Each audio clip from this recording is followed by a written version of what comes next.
கர்த்தராகிய இயேசு கிறிஸ்துவின் நாமத்தில் உங்களை அன்போடு வாழ்த்துகிறேன். இன்று ஆண்டவர் நமக்கு தரும் அற்புத வார்த்தை ஏசாயா 44:21. நீ என்னால் மறக்கப்படுவதில்லை. Isaiah 44:21. I will not forget you. அன்பான சகோதர சகோதரிகளே, யோசேப்பு என்ற வாலிபனை அவனுடைய உடன் பிறந்த சகோதரர்கள் பகைத்தார்கள். இஸ்மவேலரிடத்தில் விற்று போட்டார்கள். அவன் போத்திபார் வீட்டில் இருந்தான். அங்கு போத்திபாரின் மனைவி தொந்தரவு செய்ததால் சிறைச்சாலையில் போடப்பட்டான். சிறைச்சாலையில் நன்மையான காரியங்களை செய்தான். பானபாத்திரக்காரனுக்கு யோசேப்பு நன்மை செய்த போதும் 2 வருடம் அவன் மறந்து விட்டான். ஆனால் கர்த்தரோ நினைவில் வைத்து 2 வருடம் கழித்து பார்வோனுக்கு சொப்பனங்களை காட்டி யோசேப்பை பார்வோன் முன்பதாக கர்த்தர் நிறுத்துகிறார். ஏற்ற சமயத்திலே அவன் பிரதம அதிகாரியாக எகிப்திலே உயர்த்தப்படுகிறான். கர்த்தர் யோசேப்பை மறக்கவே இல்லை.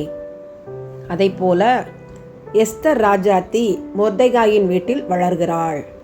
ஏற்ற சமயத்திலே வஸ்தியை தள்ளி கர்த்தர் எஸ்தரை மகாராணியாக உயர்த்துகிறார்.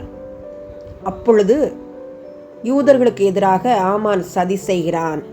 எஸ்தர் ராஜாத்தி உபவாசமிருந்து ஜெபித்து தன் யூத ஜனங்களை காக்கிறாள்.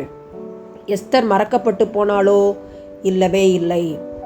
உங்களையும் என்னையும் மறவாத கர்த்தர் ஒருவர் உண்டு. கர்த்தரை நாம் தேடுவோம். என்னை மறவாயே சுனாதா, உந்தன் தயவால் என்னை நடத்தும்.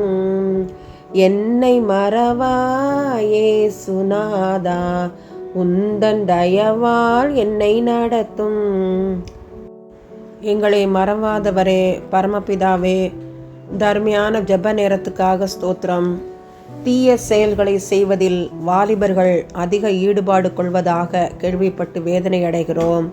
ஆண்டவரே, குடிக்கு அடிமை, போதைப் பொருட்களுக்கு அடிமை, கொலை செய்தல், திருட்டு போன்ற பல கொடிய பாவ குற்றங்களை தங்களுக்கென வேலை கிடைக்காததால் துணிகரமாக செய்கிற வாலிபர்களுக்காக பரிதாபப்பட்டு ஜெபிக்கிறோம். ஆண்டவரே, அவர்களுடைய படிப்புக்கேற்ற வேலையை தேவன் கொடுப்பீராக.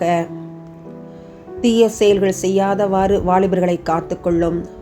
யோசேப்பை போல பாவத்தை விட்டு ஓடுகிற கிருபையை தாரும். தானியேலை போல ஜெப வீரர்களாக வாலிபர்களை மாற்றும். எஸ்தர் ராஜாத்தியை போல உபவாசித்து ஜெபிக்கிறவர்களாக மாற்றும். பரிசுத்தமாய் உம்மை மாத்திரம் பின்பற்றுகிறவர்களாக நீர் வாலிபரை மாற்ற வேண்டுமாய் உம்முடைய கரத்திலே ஒப்பு கொடுத்து ஜெபிக்கிறோம். எங்கள் ஜெபத்தை நீர் கேட்டதற்காக நன்றி. இயேசுவின் மூலம் ஜெபிக்கிறோம் ஜீவனோடு எங்கள் நல்ல பிதாவே. ஆமேன், ஆமேன்.